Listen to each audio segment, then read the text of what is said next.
on today's podcast.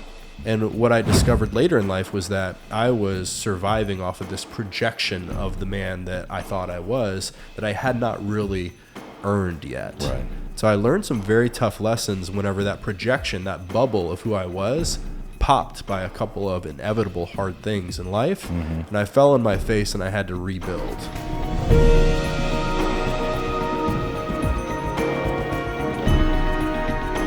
The truth is, adding value will never go out of style. This podcast is brought to you by iWatch Security. iWatch Security. Get the savings and service that you deserve. Hello, and thanks for joining us for another Five Things podcast. I'm your host, Brian Smith. I got a great guest today that I'm actually really excited about talking to, Justin Peterson. Thanks for joining us. Thank you, Brian. It's been a long time in the making for this. It has. First time we met, I think, was at the house. I think we met with some mutual friends on social media, and then you ended up coming out to a wine event that we had, or that I had at the house, if I'm not mistaken. That's right, man. That's right. The first time. So long time in the making. We made it through Corona. We've made it through all kinds of fun stuff since we've known each other. But tell us a little bit about yourself, where you're from originally. Yeah. So more or less, I was born and raised in Raleigh. I was actually born in Wilmington outside the beach, but by the time I was 5, we moved to Raleigh. I didn't venture too far away in college. I went to Elon University so I could drive back in the evenings if I wanted to and have dinner at home. Hell yeah. Lived here all my life. We were actually, my wife and I, we had the thought of moving to San Diego, which until the last couple of years has been one of my favorite cities in the world. Yeah. And then as we were just flirting with the idea, we found out we were pregnant. So we haven't left ever since. Wow. Now, this is your wife got pregnant, right? Correct. Yeah. I just wanted, it's 2023. Well, I mean, I could, but I decided I wanted to allow her to do that. Yeah. Well, congratulations. And is it one child We at this have point? 3 now. 3, okay. We figured out what was causing that to happen, and we have since ceased that. Man, that's my line. Right. I always say I got a water treatment system. Never had a problem after that.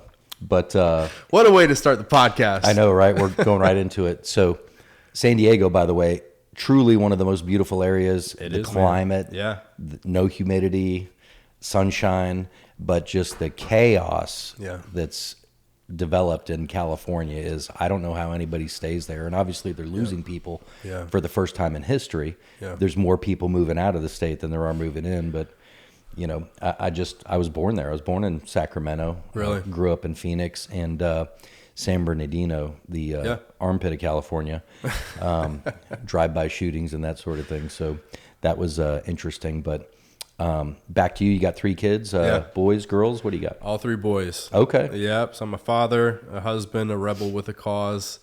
The boys are beautiful, healthy, happy, thriving. Awesome. You know, I mean, we live on an 8-acre farm in Wake Forest. We got a pond in the front yard, a barn in the back. Nice. We were fortunate enough to find the property this last December. So we've only been there for about 6 months. Okay. And it's just been a dream, man. That's awesome. I told my wife, you know, first of all, we need some space because I'm tired of living right next to everyone else. Sure. And my 3 things, I needed to have enough space to have my tractor because I grew up on a farm most of my life. And we had a tractor. I needed my tractor back, okay? 2, I needed to be able to chop a tree down in my backyard if I wanted to, and swing an axe. Right. And 3, I had to be able to pee in my backyard without anyone seeing me. And I do all 3 of those all the time. Wow, that's a pretty good find in this area still.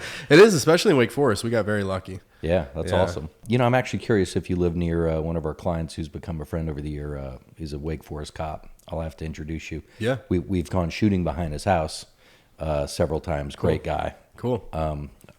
Remind me, I'll make that connection. Yeah, that'd be great.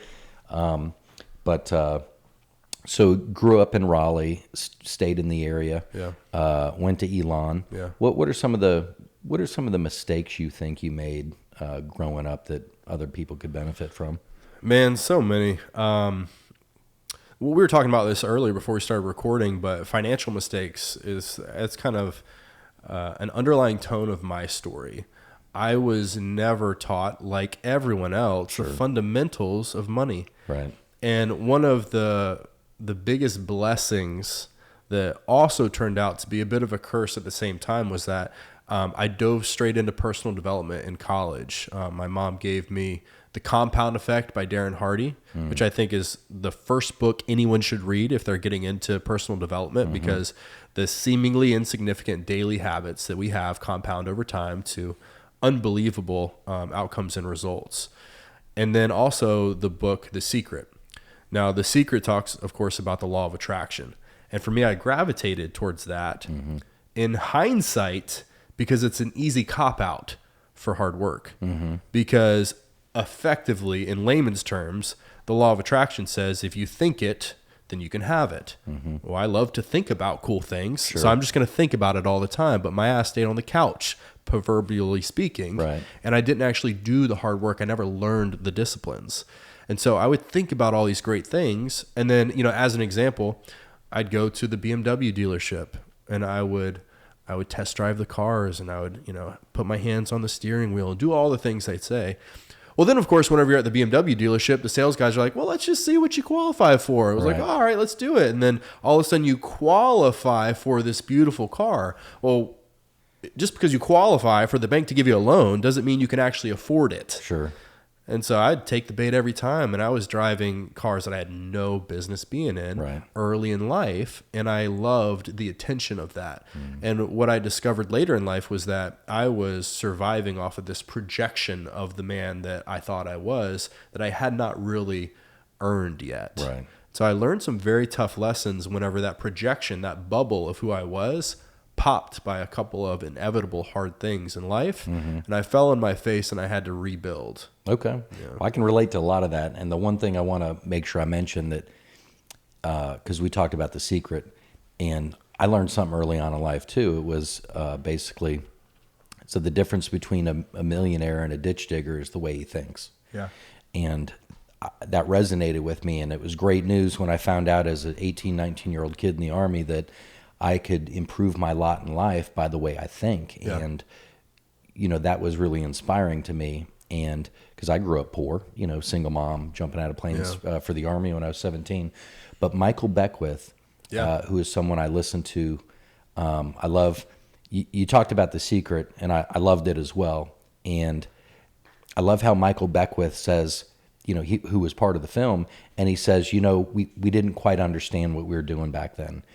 And he talks about, like I've got really lately, I'm into quantum physics. Yeah, very cool. And essentially, everything is energy. Everything is energy. And I don't want to spend too much time on that, but what he talks about is that that you don't get what you want and what you focus on. He says the universe gives to you what you are. And so just a fine-tuning thing, and I'm sure you're on the same page with this, is that I did the same thing. I'm a millionaire, I'm a millionaire, I'm a millionaire. And you would do that. But if you're feeling lack, if your feeling is one of, I don't have it yet, it's not doing anything. You're wasting your time, because you're actually hurting yourself, in my opinion, thinking about those things if it's creating bad feelings. You need to be a millionaire. You need to think like a millionaire. You need to have the internal confidence, and it's your intention combined with your emotion that actually starts to move quantum physics. It actually starts to change the universe around you and cause things to happen. So I love that Michael Beckwith is somebody who can say, you know what, we thought we had it, but over the years, like anything, you think you're on track, and you find out I got more fine tuning to do. So it's actually great that you brought that up, because we're all in the process of learning. Hopefully. I heard one person talk about the law of attraction stuff similar to what you were saying, that Beckwith said they got it wrong, and they said you could have the best recipe in the entire world for the most delicious, let's use your favorite food, cheesecake, okay? It could be the best in the world, but if one single ingredient is wrong, the whole thing's ruined. And I think that's what happened with the teachings of the law of attraction, is they had 9 out of 10 of the ingredients right there, and it felt good and it sold well. And it helped a lot of people, but there was one ingredient missing, and it was really the action inside of the word attraction that people were missing. They just thought, well, if I just think it'll happen. No, you have to get your ass into gear, and you have to do the things you don't want to do, especially whenever you don't want to do them, repeatedly in order for those things to manifest in your life. Sure. And that discipline piece was what was clearly missing in it. But, and I won't say they did it out of malice. I think the people behind it were intrinsically good people wanting to help. It's not like we're talking about it like it was a scam. It wasn't a scam. It was just there was something missing.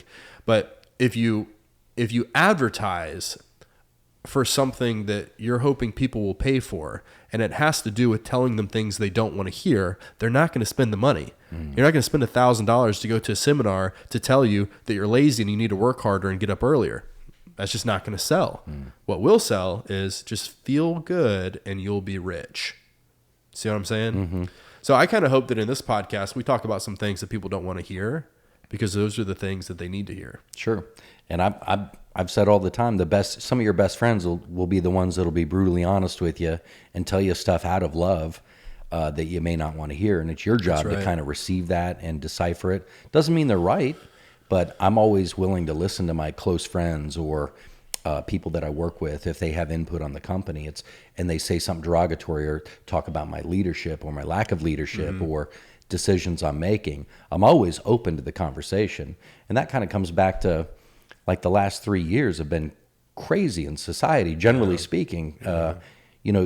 What I think we found out, and you and I have had a lot of conversations around this kind of stuff, but, I would just say largely the mainstream media is not really looking out for us. Yeah.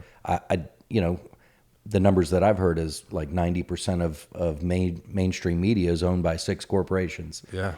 And there's a lot of influence on those corporations, and there's things that they don't want you talking about, and there's things that we've all heard the term misinformation and disinformation and that sort of thing. But we haven't heard it prior to 3 years ago. Not at the level. No. And if you trust mainstream media at this point, if you trust them implicitly, I don't know how you're doing that right now. Yeah. I don't know that a lot of the bureaucracies that were formed to serve citizens, I can't trust a lot of them at this point. I have to take everything with a grain of salt. It doesn't mean I discount everything I hear, but I need more information. Yeah. You're telling me this was safe and effective, and it wasn't. So there's a lot of things like that that I think hopefully people are waking up to the fact that you have to make your own decisions. You have to use your critical thinking skills now as much as ever. And I'm 48. Yeah. And I don't, I'll tell you what, so much just changed the way I think about things in the last, let's say 6 or 7 years, realistically. But, coming back to the secret, hard work is one of the secrets out there for sure. That's right. It's, if you're a Christian, I mean, faith without works is dead. That's right. So you can't just be so heavenly minded you're no earthly good. Yeah. And that's where I think that saying comes from, is that you got to put in the work. If you have faith that you are going to achieve X, you need to be doing the work. That's right. What are some of the successes you had early on? Or success, something that people can learn from? Yeah, sure. Well, I'll start in college, actually, because in college, the second day I was there, I mean, nothing had started. There was all these, like social gatherings just to get to know one another and stuff. And I decided kind of on a whim to run for class president. And one of the reasons why was because I looked around and I was like, okay, no one knows anyone else. No one has an advantage. So the few people who put their name in the hat have great odds. So let's just go for it. And that mentality of like, just commit and then figure it out, what's the worst that's going to happen, has served me well in my life. So I was elected freshman class president and then sophomore class president. And then as a sophomore rising junior, I was elected student body president, one of the very few to be an underclassman to serve the student body. And that was cool. And that gave me a lot of confidence. It kind of taught me that, people who just kind of, it's like Teddy Roosevelt, right? The man in the arena. Like, just hop in the arena. I mean, we're surrounded by fighting memorabilia here. And there are probably better fighters that exist in the world, but no one knows them if they're not in the ring. Sure. Right? So just hop in the ring. What's the worst that's going to happen? And then in my professional career, I spent 10 years in the network marketing industry, which that industry has a lot of misconceptions to it. So I was constantly misunderstood. I had a bunch of different labels and preconceived notions put on me. And so I was under constant pressure to prove certain things, which built up a lot of thick skin and resiliency. And I ultimately found levels of success in that industry that a lot of people don't. I broke a 43-year sales record at one company, and I was paraded on stage. I lived the jet set life. I was given a company credit card. I was in different cities in every single week, speaking to hundreds, thousands of people at a time. My biggest keynote was in front of 10,000 people. I spoke at the Grand Ole Opry at a sold out event. Had some really cool, fun, and like sexy highlights in my life. But then in 2020, everything changed because in network marketing, you're speaking, traveling, and gathering in large groups of people. All three things you could not do all at the same time. So everything changed, fell on my face because I was spending all the money that I made. So even if I made a lot of money, it didn't matter. You know? It's not what you earn, it's what you keep and invest. Yeah. That's for sure. And something I wanted to touch on about your being willing to jump in the arena. So many people have a fear of failure that stops them from taking that first step. And just the fact you're willing to start going in a direction, it sets you apart from so many different people. Yeah. And when you do that, you are open to being criticized. You are going to be, you develop enemies. I was talking to a friend, just got back from Vegas last week, and I was talking to a friend, and he was telling me that this one person that talks junk about me and this and that, but they have no problem being around me like I'm their buddy. Yeah. And it's, it's okay. I don't even get mad anymore. It's just like, okay, well, that's good to know. You just gotta protect yourself from that person a little bit and not be as transparent. Maybe don't share anything. Don't share as much, yeah. But there's people out there like that to where when you stick your head above the crowd, no different than a Tom Brady. I mean, Tom Brady, from what I can tell, the guy just seems to do everything right. Yeah. But there's all these haters out there. Yeah. And I can't relate to that. I appreciate his excellence, Yeah. But where do you think you got that? You obviously didn't have that fear of failure to throw your name in the hat. Where do you think that comes from? That's a great question that I have not reflected on, Okay. Brian, actually. Where that came from? Could it be maybe your parents or something they instilled in you, or do you think it's just you got confidence at an early age? Everything to some extent comes from how you were raised. Sure. I spent the majority of my formal education years in a Montessori school. And one of the things that was drilled into my head there was that you're responsible for your own education, which is polar opposite of what everyone's taught in traditional education. So me as the child, I'm responsible for how I'm learning. Right. So taking what a great personal lesson. Right? Yeah. Taking personal accountability for my life was something I learned through school. My parents always built me up. My dad would say that I'm a leader among men. That was his constant thing he drilled in my head. That's awesome. So on a conscious and subconscious level, that was something I heard all the time. So that has to be part of it. Sure. And then I think the first time that it was truly implemented was, and Brian, this is the first time I've thought about Yeah, I'm just putting you on the spot. Yeah. No. But as I mentioned, running for freshman class president, I think that was the first time I really put myself on a big stage like that, in a small pond. Sure, yeah. And then because it worked out, it cemented the fact that what's the worst that's going to happen? Sure. And you were talking earlier about how people are afraid of failure and stuff. And a friend of mine years ago, he took me out to dinner, and I was early in my marriage, and he gave me unsolicited but very valued marital advice. And he said, as a man, as a husband, and as a father, you're going to take some L's. Mm-hmm. And that's just part of it. So don't fight it. Don't complain about it. That's part of your role, is to take some L's. Mm-hmm. And I was making a post this morning with a picture that you commented on, and I was reflecting on the last 3.5 years where I've spent over 1,000 hours. I estimated 1,500 hours training my body physically, and the mental and spiritual transformation I've gone through, and how the hardest part about it was, if there was one piece, it was whenever my wife was stressed about everything that was happening in life. She needed help at home. And the one thing I wanted to do was just relieve that stress.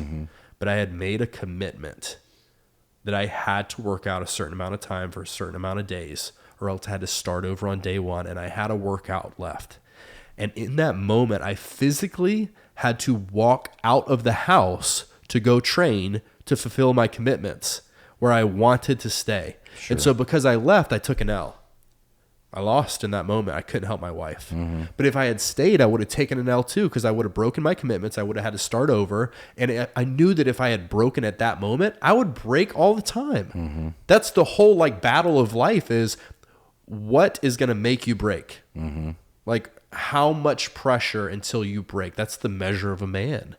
And so what's helped me, to answer your question, hop in the arena, is I just understand that part of winning is losing. You can't win without losing.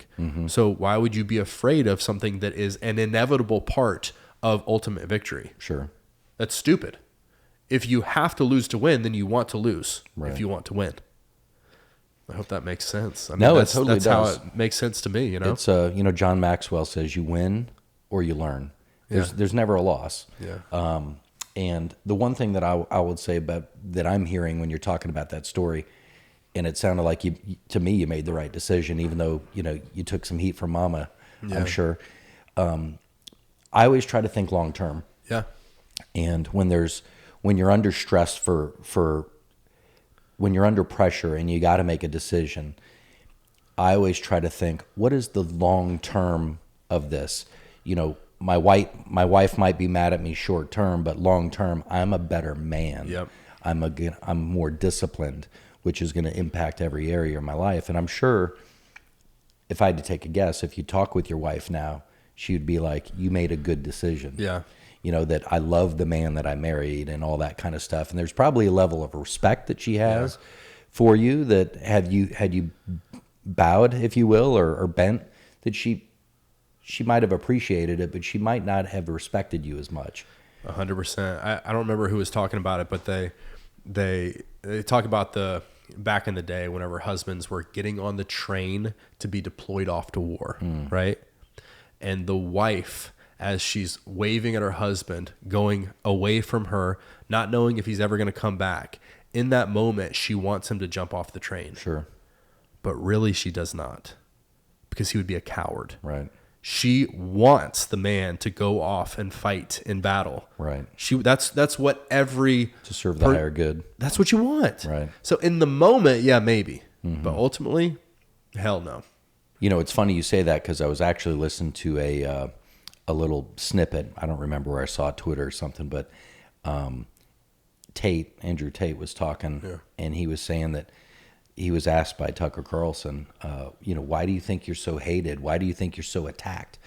And Tate always says the Matrix, when they come after you. It's, but he was just saying, I just preach masculinity. I preach being a man, and I talk about a lot of things related to that. And what's fascinating to me, and the way he said it, and I can kind of see what he's talking about here. He says, it seems like society wants to emasculate men. Yep. And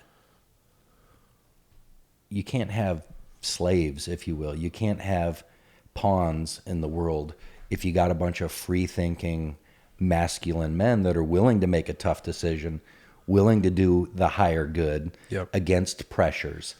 It just seems like there are so many things in society that want us to be complicit and want to beat down a man. Like, I'm not for toxic masculinity. I'm not for toxic femininity. Yeah. I'm all for masculinity, because, in the world there's plenty of masculine people. The only thing that stopped the Nazis were good people willing to fight. Yeah. And there were lots of men and lots of really tough guys on each side. But I'm never willing to not be masculine. You know, I'm gonna own it, and I'm gonna own my mistakes as well. Yeah. But you know, that's a great story about the train, because you're right. You know, of course the guy wants to get off the train, but are you willing to serve the higher good? Are you willing to delay your gratification? Which comes back to a lot of financial stuff we'll probably get into, but are you willing to deny yourself in a lot of cases to do the higher good? That's right. Which is not easy. That's right, man. None of it is, and that's why it's worth it. Right. Are you willing to deny the cheesecake to get the physique? You know, I'm picking on myself there, but kind of one of the 5 things that we wanted to talk about today that you're real big on is routines. Yeah. You want to expand on that? Yeah. So, you know, in everything I've read and watched and all the fantastic quotes and things, there's few that are very sticky, right? The ones that stick with you forever for a reason. And one of them is that we don't rise to the level of our goals. We fall to the strength of our routines, habits, disciplines. It's a great quote. Right. And that has shown to be true in my life, because I've dreamed big dreams that I have not reached. But I would always maintain a certain standard in my life. And where did that come to? Or where does that come from? That comes from what I do every single day. Mm-hmm. And so finally I just made a shift where I'm like, okay, I'm very dissatisfied with where I am in life. I thought for sure I'd be in a different place. So let me take a good hard look in the mirror and figure out what I need to do. Because at this point, like we talked about, I'm not afraid of losing. Right now I'm sick of it because I've done enough of it. I've learned the lessons that supposedly I'm supposed to learn. Okay. So what do I need to change to win? Because life is short. Time is fleeting, especially whenever you have kids. You know, all of a sudden the clock just starts spinning so fast. You're like, okay, I need to figure it out now. Okay. Because my biggest regret is I'm an 80-year-old sitting in a rocking chair, which first of all would be great if you lived to 80 healthy in a rocking chair. But if I'm that way and I'm looking back on my life and thinking, why didn't I do all these things? That is a terrifying fear of mine, you know? And so I was like, okay, it's my habits. What are my habits? Well, I wake up, you know, in recent years when my children wake up. So I'm letting the way that my day starts be dictated by a child. Right. How childish is that of me? Right. I am the man of my house. I am the provider, the protector. So I need to be able to provide. I need to be able to protect. I don't know how to fight. We talked about it earlier. I'm taking my first jiu-jitsu class tomorrow morning at 6 a.m. I have never been on a mat. I've never been in a fight in my life, not even in high school, nothing. Okay? And I hope that I get humbled by it. I'm sure I will. Like we were talking about earlier, I'm going to be, right? So I need to learn how to fight. I need to be able to provide. I need to do all those things. So I need to make sure that my routines are such that I can actually have the things I want in my life. And it really comes down to, we were talking about, you know, control, right? And independence. Well, no one can control when I wake up except for me. No matter what the consequences are, I control when I wake up, period. Okay? No one can control how I move my body except for me. No one can control what I put in my mouth and I consume except for me. So whenever we're talking about routines, we're really talking about the very origin of control in and of itself. What we decide to do and what we do every single day. Because motivation's fleeting, right? And if our results are dictated on our motivation, then our results are going to be fleeting. Right. But if our results are dictated on our disciplines and our habits, then they're going to happen depending on what's in your disciplines and your habits. Yeah. So it's like this perfect recipe. Whatever you implement into your habit, you will have in the future, as long as you don't quit it. And if you're the only one in control of your disciplines and your habits, then you dictate whether or not you get it. That's the cheat code. It's what you do every single day. Right. That's it. And the biggest, I think, misconception that people get is they think you're going to get motivated to do stuff. Yeah. You might listen to David Goggins and get fired up and temporarily inspired. But here's the reality. You have to be disciplined. Yeah. And something I heard a long time ago that always stuck with me is discipline is remembering what you want. Because more often than not, you have to do what you need to do when you don't feel like doing it. That's it. But that's when you get the biggest reward. That is it. And so what I find is when you're disciplined to do what you need to do, the feeling of motivation and excitement comes after that. Yes. Excuse me. So it's not you get motivated and do it. that might get you through a day or two, but it's the discipline to keep doing what you know you need to do. Dude, that's it. And the reason why so many people don't do it, despite it being so simple, is because it is hard. Mm-hmm. It just is. Think about the thing you like to do the least. And what I'm suggesting is that that is what you need to do the most. No one wants to hear that. Mm-hmm. They don't. So what you have to judge is, do you want to not do the thing you don't want to do the most, or do you want the result you want in life more? Mm-hmm. Which one? Whichever one it is, you got to choose. Okay. Mm-hmm. You can either do the things that bring you short-term pleasure, or sacrifice those things, do the hard things, and then get the long-term result. You know, it's so simple. It's elementary. I mean, everyone has heard it before. Mm-hmm. It's a matter of implementation. But another quote I love is that knowing and not doing is not knowing. Right. To know and not to do is not to know. Sure. And that one always hit hard because I'm filled with all of this, all of these books. I feel like I have a lot of knowledge. Mm-hmm. You know, I can say it all, but can I do it? Right. You know, and if I'm teaching somebody something, but I'm not living it, I'm a hypocrite. Right. You know, and I just can't live with that, because living through a life of projection of, oh, look at me, okay, but not actually having it backed up. You know, I drive this $100,000 car, I make the payments, but I don't have anything left over at the end of the month. Right. That's not really me. That's a projection. That's not who you want to be. Exactly. Nobody wants to be that So it's guy. not authentic. It's not genuine. I mean, there's no integrity there. Okay. Right. That is fake. Mm-hmm. So I'm repulsed by it now. Mm-hmm. So I need to physically show up, right, in a way where if I'm talking about disciplines, routines, and habits, I'm going to look it. You know, if I say wake up early in the morning, you guys can follow me on Instagram, Justin_Peterson, the number 1, and every single day, even this morning, you'll see a picture of my clock and my coffee machine. And I'm up at 4 o'clock in the morning, or a little bit before, or a little after. Sure. Okay. Every single day I don't miss, and I'm not going to miss, you know, because if I'm going to be a disciplined coach, I'm going to be damn disciplined. Right. You know, so live the example. That's the only way to change all the problems in the world, is to be the figure in which you want other people to model their lives after. Mm-hmm. And I truly think that no matter what industry you're in, no matter what your priorities are in life, if you're not making your routines your priority, then everything else you say is a priority is not a priority to you. Right. Does that not make sense? Yeah. You know, whether you want to be an actress, a model, if you want to be a freaking dog trainer, it doesn't matter. If that is your priority, mm-hmm. then your routines have to be paramount to all of it, or else you're never going to achieve it all. Right. You know, what kind of comes back. I mean, you're spitting so much here. Delayed gratification, number one, is that we all want what we want, and we all want it now. Like but you have to make these decisions that will either help get you there, or that will actually delay it. Yeah. And I'm going to use that example because we've both been guilty of this. Driving a nice car that we used a big chunk of our income to drive. Meanwhile, I'll just use myself as an example. We were talking about the Corvette I had back in 2002 or 2001. Excuse me. And, you know, the payment I was making on that, combined with my apartment payment, I could have had a very nice house in Raleigh, North Carolina at the time that would probably be worth $600,000, $700,000, $800,000 right now. Yeah. Instead, I drove a Corvette that I never made money from. It cost me money. Yeah. And I was living in an apartment.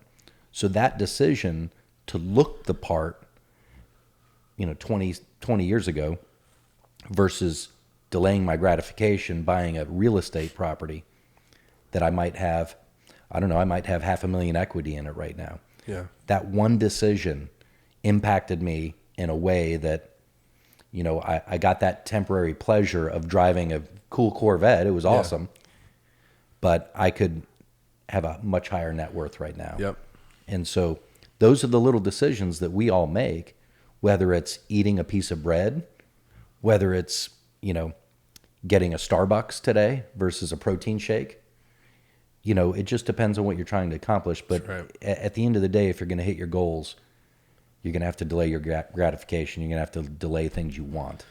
I teach my kids that we do hard things. That's what I'm instilling in my 3 sons. We do hard things. Peterson men do hard things. And that comes down to doing things we don't want to do because it's the right thing to do. I think if that is a mantra they say to themselves, you know, it's like you either do hard things and have an easy life, or you do easy things and have a hard life. Choose the hard things and have the easy life. Right. And so that's routines. That was one of the first things you wanted to talk about. The second thing was health. Yeah, and health, the quote that sticks out for me there is, a man that has his health has 1,000 goals. A man without his health has but one. Of course, that being to get his health back. Sure. You think about that in a practical standpoint. If you just have a stomach bug, if you have a bad head cold or a migraine, the only goal you have is to not have that head cold or that migraine or that stomach bug. The only thing you're thinking of is how to feel better. And so what I was saying earlier is, regardless of your industry, regardless of your priorities, regardless of what you want to achieve in life, if health is not the most important thing, then whatever you say is your priority is not. And of course, the reason why routines comes first is because in order to achieve your health, you have to have routines, or else you'll, no matter how much you prioritize health, you'll never have it. You know, doesn't matter how much you want it. If you don't actually do the things you need to do every day, you're not going to achieve it. Right. And also we think about, you know, health as this tough, like rigorous, sacrificial thing we have to do. You know, it's like you're sweating in the CrossFit gym and you're drinking water instead of a milkshake. It's like everyone takes these extreme things. Health is fun. And the reason why I would say that is because anything that is fun to do makes you feel good. And if you are healthy, you always feel good.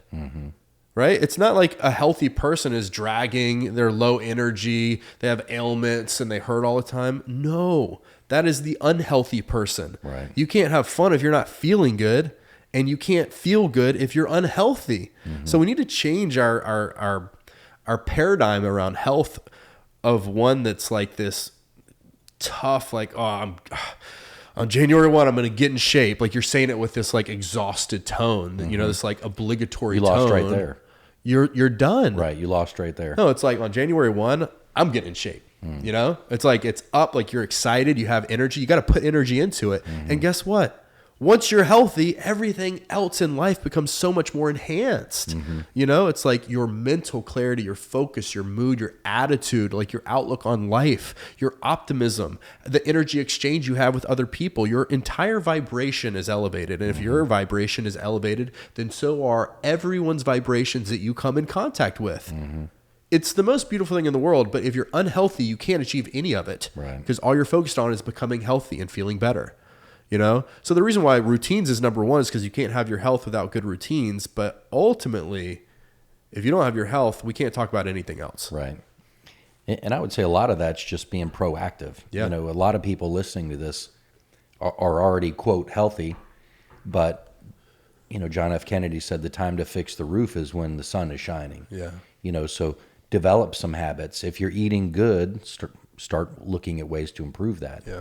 I heard something the other day and it really stuck out with me because there's so much garbage in our food these days. Yeah. And it's not even food. And this individual said, if it was around in the 50s, Yeah. eat that. Yeah. You know, and it really makes sense because we've got so many altered foods and so much high fructose corn syrup and all this kind of crap out there. Yeah. I was even reading something the other day about how so many vitamins and seasonings have crap in it. Yeah. And it's like, you know, it's a little frustrating. It's like, man, you know, why is this so difficult? Yeah. But it is what it is. And we just got to be educated. And that's part of being proactive is making these little changes.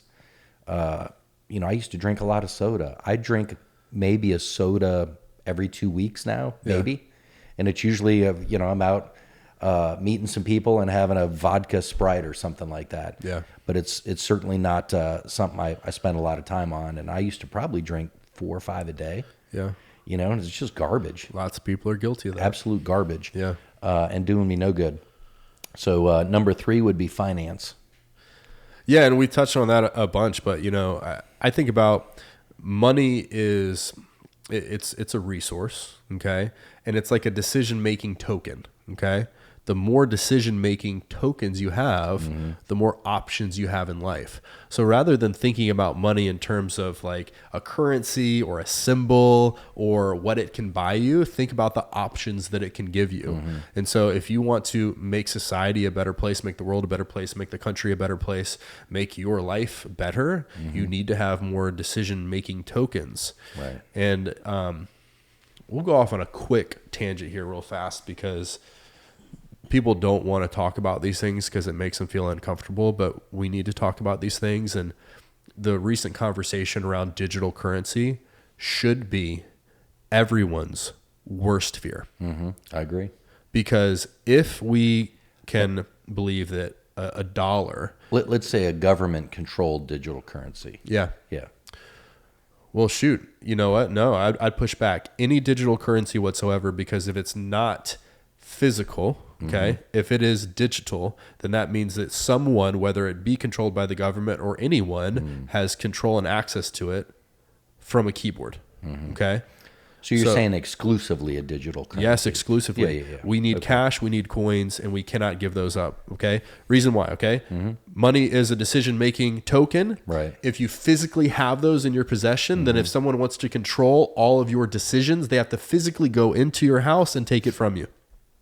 If it's digital, one person with one computer can take it all. Right. And they're not taking your money, they're taking your decisions, okay? They're taking your options, they're taking your freedom, they're taking your liberties. Control. They're taking control of your life, literally your life. Not just where you spend your money, okay? But it's how your life unfolds. It's the food you can provide your family. It's where you live. It's where you go, you know?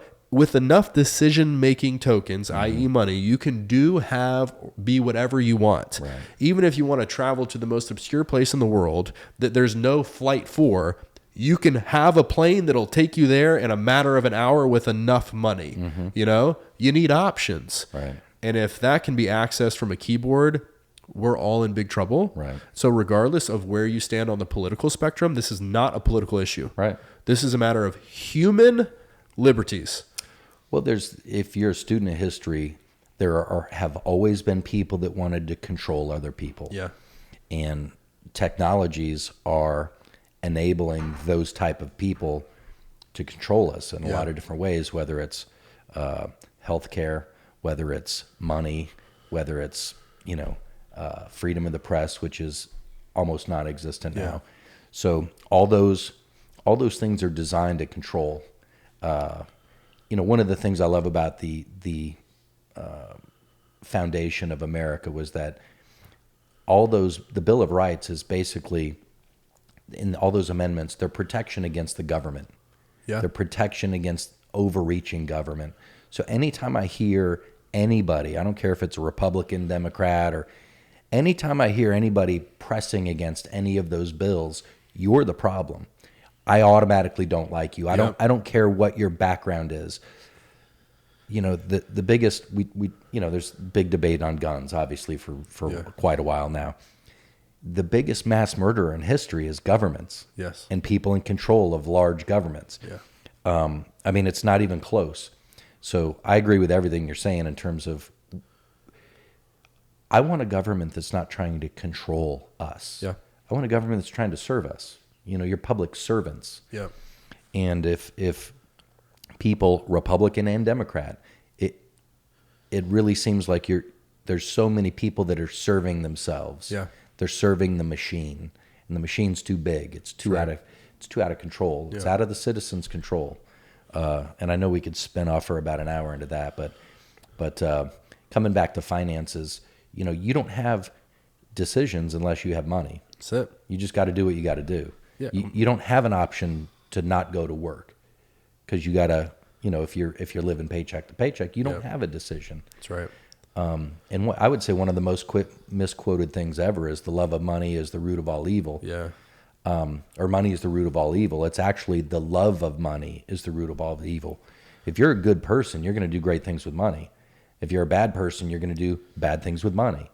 No different than guns, no different than influence, no different than your government position. It's a tool. Yep. And everybody out there should want more tools Yep. to be able to do good things.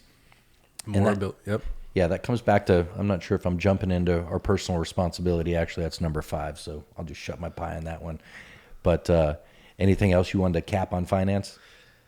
No, because it's just so big. I mean, it goes into education and how we're not taught it. It goes into how we were taught to not talk about it to other people. You know, like, yeah, that's true. Think about that. Like, you don't talk about religion, politics, or money with other people. So, like, the 3 most important things to live a good life. Right. So I can never know another opinion because I can't ask you about anything political. I can never learn more about God and spirituality and the divine because we can't talk about religion because it's taboo. So now religion is taboo. God is taboo. And then money. Well, how am I going to get better at money if I don't learn from other people who have money, but I can't talk about those things? Right. So they already silo us just in our thoughts. And that's how you conquer, is to divide and then conquer. So I just put finance there after health, because if you don't have your health, it doesn't matter how much money you have. Right. Right. And then what we're going into next is going to be family. And if you are broke, you can't serve your family. Right. At least not to the best of not your at a capacity. high level. Yeah. Yeah. As a man, you want to provide for your family. You want to protect for your family. The good thing about it is the extension, your friends. Yeah. Being able to help out a friend in need. Yeah. You know, you got someone that their light bill's getting ready to get cut off, and you can just give them a couple $100 like that. That's a big deal, dude. You know, but you got to have it to give it. That's right. You do. Not to hijack your family conversation, but what else you got on family that you want to kind of expand on? Or is that just ultimately you want to be able to serve your family at a high level? Yeah, you do. And family comes down to, if you have kids are the most important thing. Mm-hmm. You know, as we were preparing for this podcast, we were talking about how we want the theme of this to be how to, you know, what are the 5 things that you can do to make society better as a whole? And yeah, my grandfather has a quote on the back of his tombstone: "A society grows great when men plant trees in whose shade they shall never sit." So going back to family, the things that we can do for our children are what ultimately matter most, especially the things that will come to fruition whenever we're no longer around. Right. So families put after finance, because if you don't have money, you can't serve your family, which is put after health, because if you don't have your health, you're not going to make the money to serve your family, which comes after routines, because it all comes down to the origin of your daily disciplines. Mm-hmm. And if those are out of whack, so is your health, so is your money, so is your family. And if your family is not in line, then so is our future, which is why I think, going back to, you know, a more global conversation, they've attacked the family for many, many decades. Right. Because if we don't have strong families, we don't have strong communities. If we don't have strong communities, we don't have strong cities, states, and then ultimately we don't have a strong country. Mm-hmm. If you don't have a strong country, the country's vulnerable. If the country's vulnerable, it can be taken over by whoever is not vulnerable. Sure. You know? So like everything we talk about, and everything that is important to anyone at all, we have to be able to boil it down to something so fundamental that we can explain it to a 7-year-old, mm-hmm. and they can regurgitate it back to us in their own words. And if we can't do that, we don't actually know it. And so in order for us to say, like, hey, I know the solutions to the world's problems. Hey, I know how to solve X, Y, and Z. You got to be able to break it down. And if you can break it down to the point where you go, okay, regardless of the issue, it all starts with me, then you really understand the problem. Because whatever it is we're talking about, if you can live the example of what you want the world, the country to be like, you solved it yourself. We were talking about climate activists before we started recording, mm-hmm. and they get such a dopamine rush from talking about how polluters are bad and all of this excess waste is bad. But I wish we could take a case study of each one of those people and go back to their house, mm-hmm. and see how their utility bills are, you know, and see what kind of car they're driving, and see what their garbage and recycling looks like. Let's see what kind of clothes they're wearing. Like, is this all reusable materials? I highly doubt it. So unless you can actually live the example of what you want to be, then you really don't know the how to solve the problem. And going back to family, you have to be that in order for your kids to see it, so that they can ultimately be the change we want to see in the world. You know, I couldn't agree with you more on that. And you know, I don't know why he's controversial, but not Justin Peterson, Jordan Peterson, your brother, your cousin.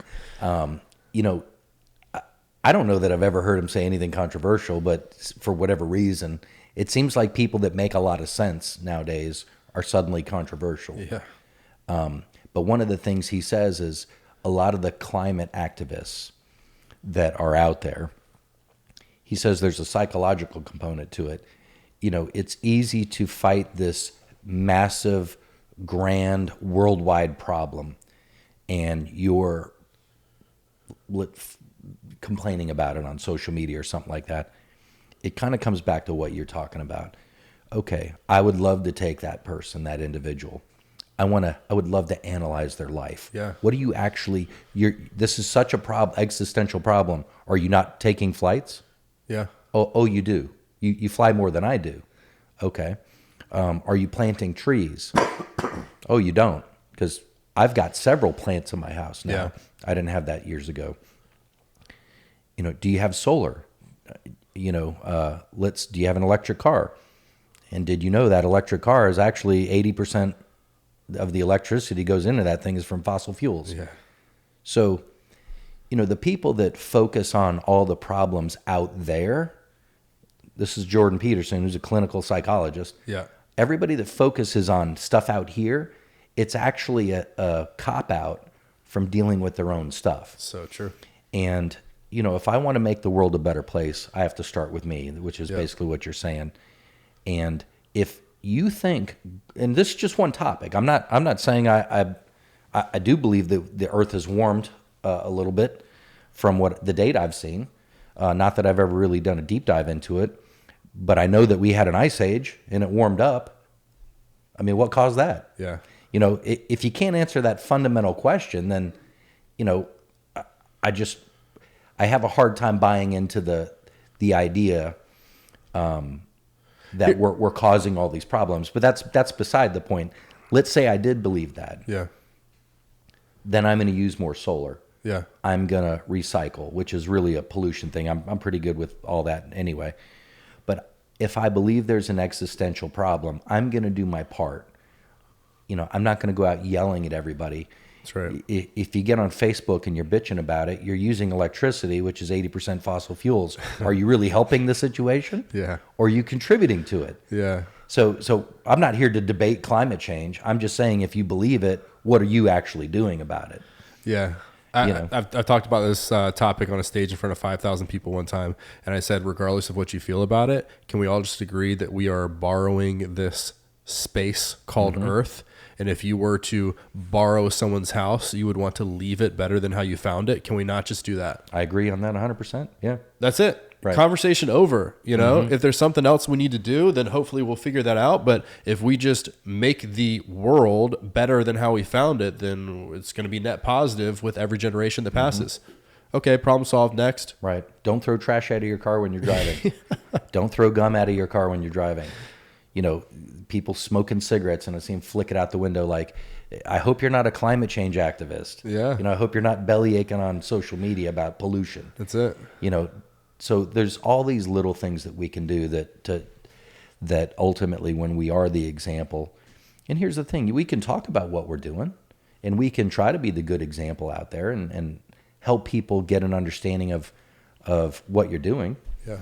So in any case, it's easy to focus on other people and what they're not doing and what they're not doing right. You know, are you doing that to really just not focus on your stuff? Yeah. And let's take that right back to family. It's easy for the parent to focus on what the kid's not doing and tell the kid what they should be doing. But are you doing it? Right. I mean, oh man. It's true. That's a big one. Talk about transparency. Truth bomb. Yeah. You know, and I think that's why so many people don't do it. It's easier to say, well, you should do this, you should do that whenever you're not doing it. That's that's the easy way out. And I love Ed Milet says a lot that lessons are caught, not taught. And I'll tell you, Brian, my boys, my two oldest, 6, 4, and then I have a 1.5-year-old. My two oldest know that if they wake up before the sun is out, that they can go downstairs, walk into the garage, and daddy's working out. They know that. And they often use that as an excuse to wake up earlier because they want to work out with me. And at this point, we're having to say, like, if the sun's not out, you got to stay in bed, you know? You can come snuggle with mommy, but, like, you got to stay in bed. But they know that's where I'll be. And what do they love to do? They love to work out with daddy. That's awesome. They'll open the garage door. I'll be in the middle of a set, and the first thing out of their mouth is, "Daddy, can I work out with you?" That's awesome. Hell yes, you can work out with me, buddy. Yeah, great example. And I have never once, of course, they're 6 and 4, right? I'm not going to be telling them to work out, but like, I don't have to. I'll never have to. They'll always want to because they want to be like their parents. Right. You know, it's like we allow these outside influences to influence our children, yet we don't take advantage of the intrinsic influence that we have over our children at birth. That we are their heroes. Regardless of how flawed we are their heroes. Sure. So why not act like a hero? Right. You know, we love superheroes and Batmans and Supermans and Spider-Mans and Iron Man and all that stuff. And the boys call abs Batman belly. Okay. And so since I've gotten in shape over the last 3 years, especially my middle son, Kennedy, he goes, "Daddy, are you going to work on your Batman belly?" You know, because he wants me to have abs. But like, think about how badass that is. That your kid can look at you and physically compare you to an actual fictional superhero. Yeah, that's awesome. Shouldn't every father want to aspire to be that? Because then if on TV they're idolizing these figures and then their actual idol is looking like them, there's no way that kid's going to grow up to be a fat, lazy piece of shit. That's impossible. Right. You know? Do it. What's the worst that's going to happen? You know? You know, it's funny. I was having this conversation with a few different people in the last 6 months or so. I love a good movie, and I haven't watched any of the Marvel movies, and it just seems like there's so many movies out there with superheroes and all this kind of stuff. And I'm actually wondering, is it because society is not being, so many people are not pushing themselves to do great things, that it's easy to sit back and watch a superhero in a fantasy land because it kind of fulfills some kind of need that I think we all should be pushing ourselves in different ways, seeing how good we can get, see how much money you can make. Yep. You know, that's not an evil thing. You know, see how much money you can make and then give it all away. Yeah. You know, I mean, it's your money. You earned it. Well, what makes a good story and a good movie is that you get to live the journey through the character. Right.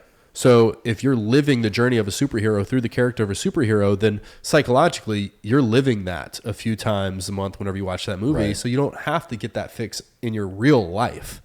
So I think you're right. I think there's something to it. There's something to it. Because there's so many movies with that stuff now, and I think it's pacifying people from becoming your own superhero. Yep.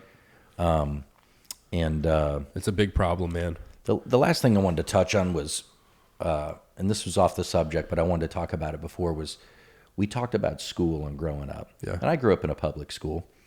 And, you know, it's one of these things. I'm all for teachers getting paid well. But we don't seem to be doing a good job of educating people on what you need to be educated about. I never learned about credit in high school. Why not? Right. Credit is something that absolutely impacts your life in such a major way. Yeah. You know, if you get a percent less on your mortgage over the course of 30 years, you're talking hundreds of thousands of dollars. Yeah. Why is that not being taught? And it kind of comes back to some of the things, you know, money management, credit, interest compounding, investing, saving, budget, success mentality. Why are these things not being taught in school? And, you know, is it because the schools are just trying to create machines? They're trying to put bodies into corporate America to keep everything, you know, I don't want to say keep people enslaved, but it's kind of like keep people operating within a certain range. And, you know, I don't want to go too far down that. No, listen, anytime any sort of controversial topic comes up, like what you're talking about with like the motives behind public school, I'm just going to go back to the sticky quotes that stay in my head. By their fruits, you shall know them. Cool. You might think that the government run public school system is to make us better in every way, shape, or form. Okay, let's just look at the results. Right. How are we? What is the mental health of a high school or middle school graduate like now compared to 100 years ago? Over 100 years ago, whenever the school system was primarily homeschooling. What is it? Is it better? Is it worse? Is it worse? Okay, cool. Then we're getting an X on that one, right? How about our physical fitness? Is it better? Or is it worse? It's worse. Okay, we're going to X on that one.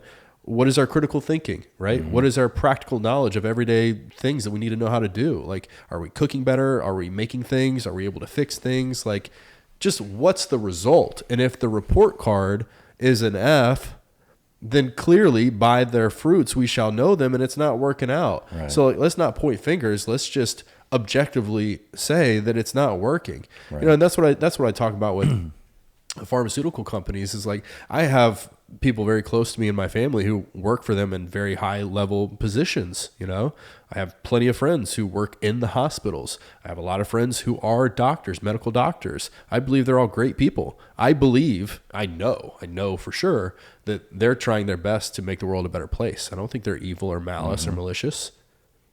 But the corporations they're working for, by their fruits you shall know them. And we are much worse off now from a health perspective as a nation than we were before.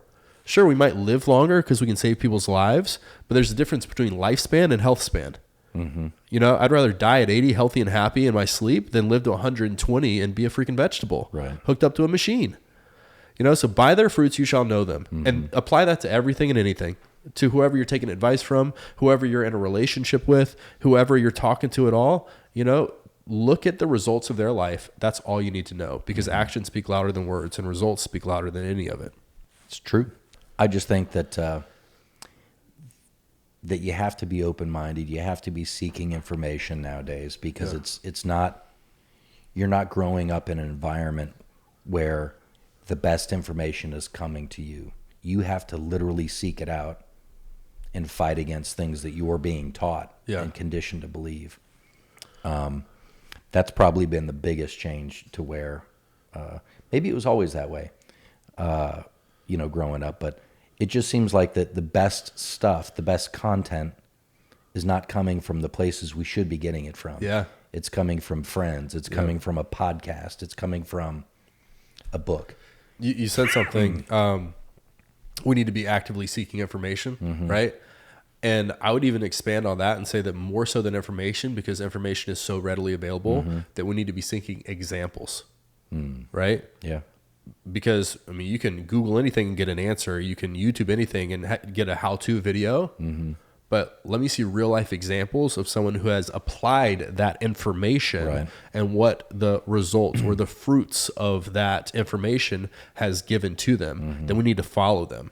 Totally. Because I almost think that we're given so much information as a way to keep us in paralysis analysis. Because even just with your health, there is an opposite and opposing answer for every question about health, and then there's studies to back it up. If you just sought out information, you wouldn't do anything. You'd be like, screw it, man. I don't know if I'm supposed to eat vegetables or meat or neither of them, or meat made out of plants or plants without, you know, who knows? Right. Follow somebody who's been where you are, has the results you want, and follow that example. That's why you need to hire a coach. Even coaches have coaches. You know, that's one of the reasons why outside of what I do for a living professionally, I offer one-on-one coaching, because I have been in a position where my routines and my disciplines were completely out of whack. I would rationalize and I would justify every poor decision I made in my life, and it would feel good. You know, it would feel good. It would make sense to me why I didn't do it. And ultimately, I would not have the results I wanted until I spent the money. I hired a coach who said, no more bullshit, Justin. You're doing X, Y, and Z no matter what, or we're not working together. And that person had the results I wanted in life in a very short amount of time. And so because I paid the money to hire that coach, I got the results. Wow, like magic, right? And you had someone help keep you accountable. That's it, man. Which accountability is one of those things that it feels uncomfortable, and so many people don't want to be accountable. But when you're hold yourself accountable to someone, you're actually much better off. It comes back to that discipline thing, you know? And what was it? I was going to say something else. You become the five closest people to you. You are who you surround yourself with. So it comes back to that, having a coach, having someone hold you accountable, being around someone who has a fitness excellence, someone who's in a growth mindset. Being around the right people is going to dramatically impact you, and create yourself to hold yourself to higher standards. Standards. And for anyone who thinks that being healthy and fit is a selfish act, I'll tell you point blank, it is the most selfless act that you can have. Because to your point, you're the average of the 5 closest friends you surround yourself with. Well, if you're elevating yourself, then the other 4 people are either forced to elevate with you or they change. It's same thing going back to family. If you're elevating your health, your habits, your fitness, guess who works out with me in the garage half the time? My wife. Right. She's a mother of 3 kids. She's drained all the time. She gets half the sleep I do, and I wake up at 3:30 in the morning because she's up all the time with the baby. It's been that way for 6 years. But because I'm planning my meals, I'm watching what I'm eating, I know my macros and my micronutrients. Well, she's way more focused on that than she was before because I'm not this scapegoat for her now. Whenever I was ordering to go, she was ordering to go with me. Hell, I was ordering it for her and we were eating together. Right. But now that I'm measuring my meals and I know exactly, and I'm having the results, she's doing the same thing. Why wouldn't she? We live together. That's awesome, yeah. So you think you're doing it for yourself, you're doing it for everyone else. Yeah. You're the last person who wants to do it. I'm the last person who wants to wake up at 3:30 in the morning whenever my alarm goes off, but it's not about me. It's about my kids. It's about my wife. It's about my family. And it's about the adults my kids will be whenever I'm no longer here, just like the quote. It's about the shade under which the trees that you plant. Right. That I've messed it up like 3 times. We had to edit it out for everyone watching. We probably did it 10 times before I actually got it right. It's a great quote, though. But the point of it is the things that you do that you're not going to be around to see the fruits of.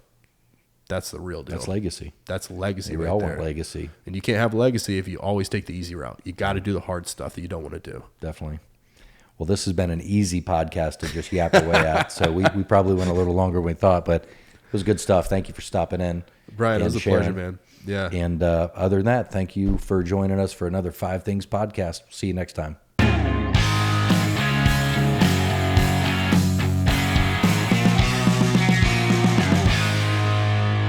Hello, this is Brian Smith, and thank you for watching. Please subscribe for more valuable content.